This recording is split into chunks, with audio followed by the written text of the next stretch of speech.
Our ballots continuing to stream into drop boxes in Southern Oregon as people submit their decisions. NBC5's Laura Kavanaugh is standing by live now near downtown Medford with the latest. Laura.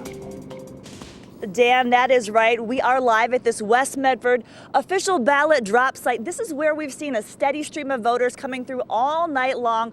Cars, in some cases, wrapping around the block. And with 21 hours left for people to turn in those ballots, local political parties are pulling out all the stops, hoping for one last push to get out the vote.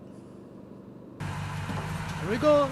I'm very concerned about our nation and the economy to get the vote out for the president. Probably the polls, just because I think our tax money can go to elsewhere. Actually, it's my first time voting, and so it's just my first year to hopefully make a change in this United States. Whatever their motivation, voters were out in force Monday night.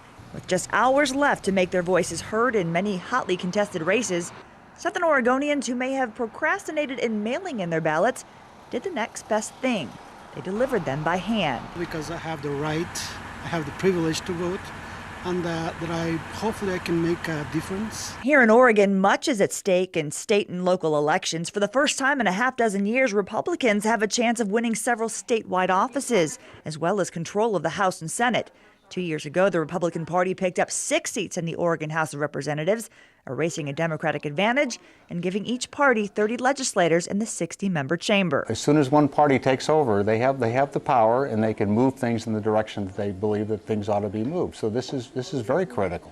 We're calling people who've not yet returned their ballots. At Jackson County Republican headquarters, volunteers were working the phones, making that last-minute push to secure undecided voters and making sure their ballots were delivered in time. The Republican Party here in Jackson County is working feverishly, harder than they ever have before. Bridenthal says the local GOP party has canvassed some 15,000 homes since the primary. And they're really fighting hard to make sure that all Republicans here in Jackson County get elected. Meanwhile, a few blocks away at Jackson County Democratic headquarters, volunteers Joe and Rebecca Dworkin were burning the midnight oil, getting out the vote. I mean, we're as passionate about Obama being reelected and also the candidates who are up for state offices. It's interesting to me that people would be willing to switch horses 4 years into the recovery on the hope that someone who says they can turn it around quickly. As of Monday evening, the Jackson County clerk reported about 62% of ballots were in. People like to wait to the last minute, and